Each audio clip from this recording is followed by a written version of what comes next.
Hey there, it's Anonymous Tea, where we spill the tea anonymously. Hello, everyone. Hello, YouTubers. Hope you guys are all having an amazing day today, sending good vibes, sending positivity, sending blessings, and good energy to each and every single one of you. Thank you so much for tuning in. So, anything I say is alleged and in my very, very personal opinion. This is for entertainment purposes only. None of this is personal. The Copyright Act of 1976 is in the description box. Some meat and potatoes, some housekeeping items. It is free to follow me. Free to follow me on this channel, Anonymous Tea. Free to follow me on my other channel, Anonymous Tea Podcast. There is new content over there. Follow me on the Tickety Talk at Anonymous Tea Podcast. Free to follow me on the Instagram. On the Instagram, he's at Anonymous Reality Tea. Free to share everywhere. Free to like the video so it gets out to the algorithm. Free to share with your family, your friends, and your foes, and coming or going, hit the like button. So today we're talking Real Housewives of Atlanta. Today we are talking Kandi, Shamia, and Angela Oakley, y'all.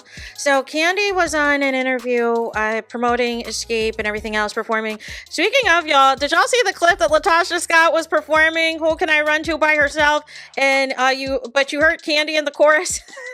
Child. Anyways, Kandi said now that after the dust is settled, she's now changing her tune a little bit as far as the Kenya and Britney situation, basically saying that Bravo should have either not aired what happened at all, or both Kenya and Brit should have been fired, or they should have decided to keep Brit and Kenya and allow them to working out.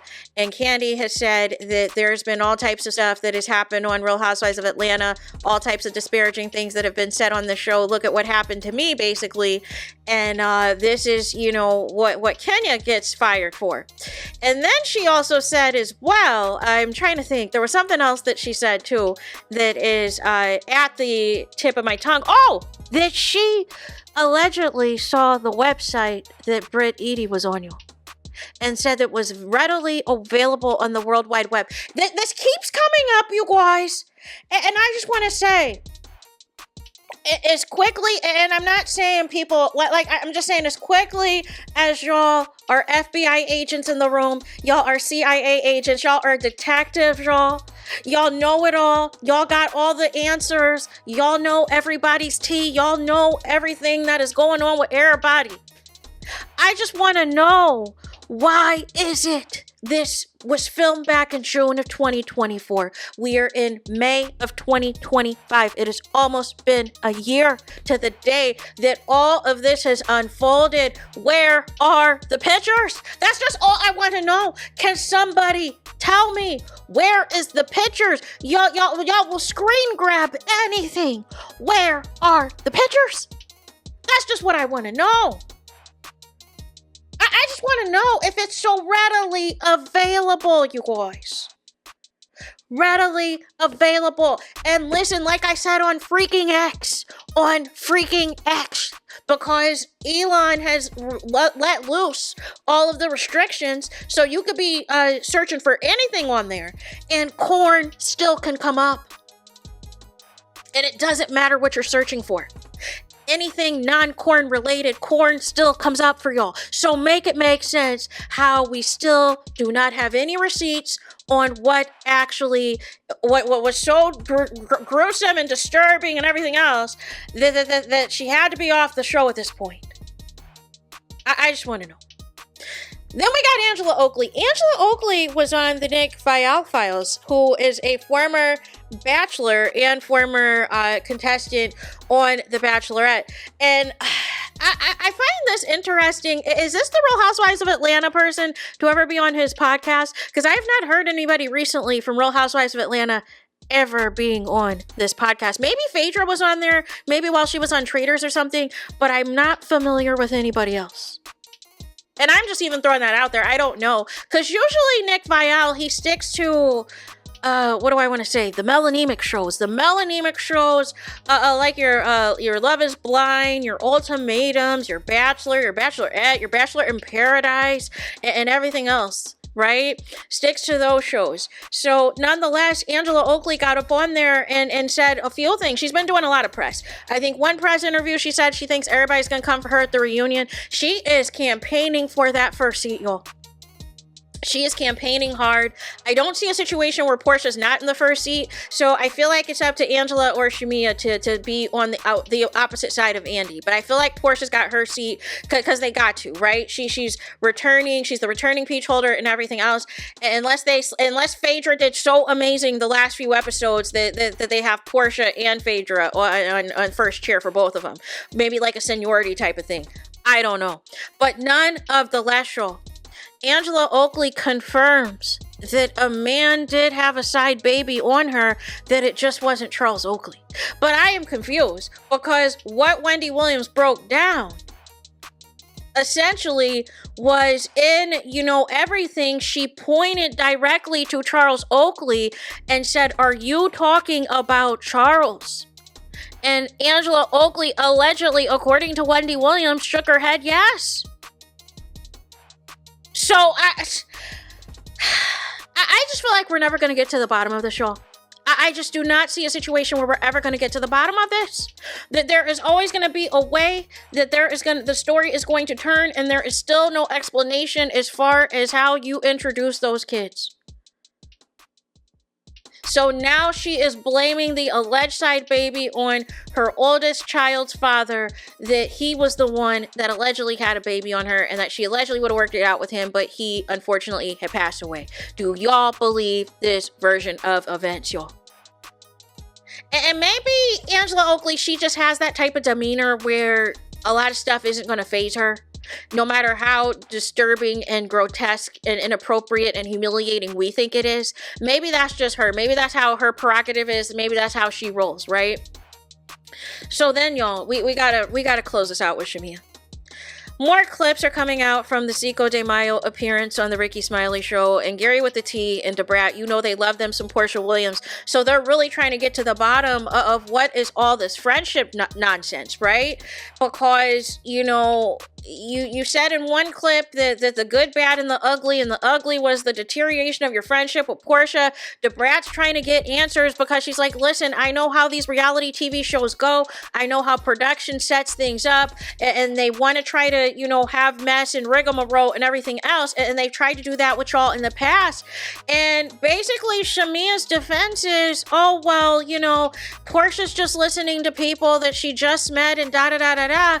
But technically, the same could be said for you, Shamia, because you're thick as thieves with Kelly. You got her whole cookbook up there at your house on full display on all of your YouTube videos.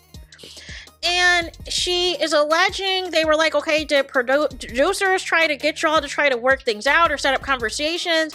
And Shamia said it wasn't production. She's alleging, now I don't know if this is separate from the show or since the show is filmed, that she has allegedly reached out to Porsha and Porsha has not responded to her.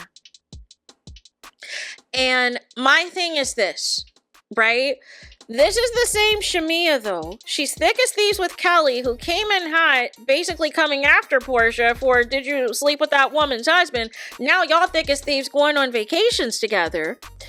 You've said in multiple episodes up until this point that you were still upset and you were hurt with Porsha, with her showing up late to your birthday party, with the song, with her saying that the song that you played, Never Had, sounded like Drew Sidora, even though you said that y'all worked it out, y'all talked it out, but it wasn't until Angela Oakley brought it back up instigating, then you said you were still hurt about it, and then when you went to the Dollar Tree putt-putt event with Porsha, you didn't bring it up because you're like, oh, I know Porsha's going through a lot and da-da-da-da-da.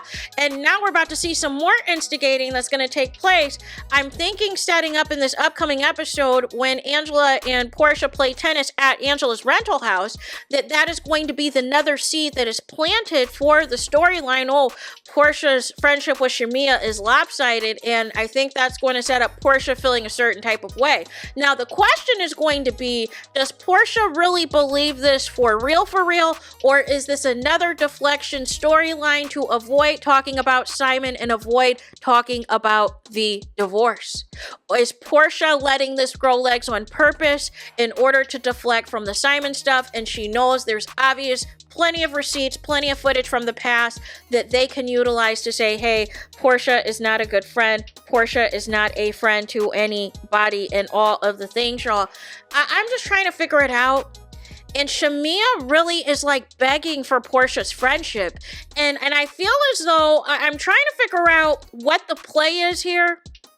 Because if y'all were so as thick as thieves and you knew all of Porsha's secrets, that would indicate to me that Porsha must also know your secrets, which is why you're fighting so hard for this friendship and Porsha could care less. See, I feel like there's more to this story, and I feel like we're never going to get the bottom of it, but I feel like you can easily, control the narrative based off of what they present to us, right?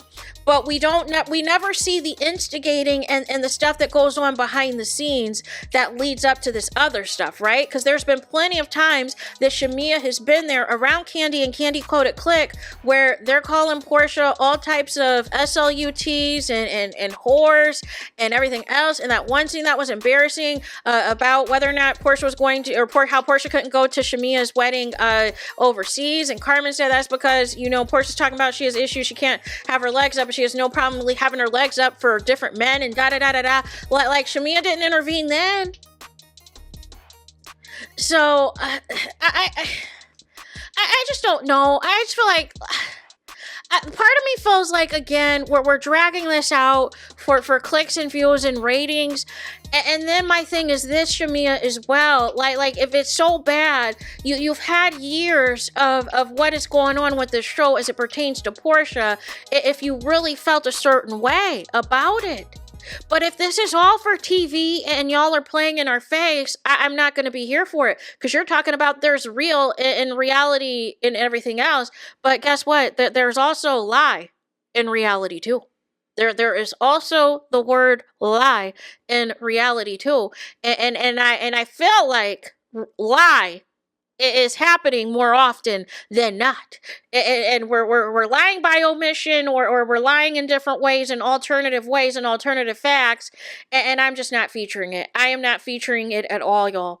So there is that. That is all that I have for this video. Let me know y'all thoughts. What do y'all think of Kandi's comments about Real Housewives of Atlanta? What do y'all think of Latasha Scott singing by herself with Kandi's background vocals? What do y'all think of Angela Oakley admitting that there is a side baby that a man had on her, but it wasn't Charles Oakley, even though Wendy Williams specifically pointed to Charles Oakley to say if that was the man that had the side baby on you. Make it make sense. And then we have Shamia talking Porsha again and again and again. Let me know your thoughts in the comments. Please do not forget to like, comment, and subscribe. Hit the notification bell so you're notified the moment I post new content on my channel. And with that being said, I'll talk to you guys again very soon.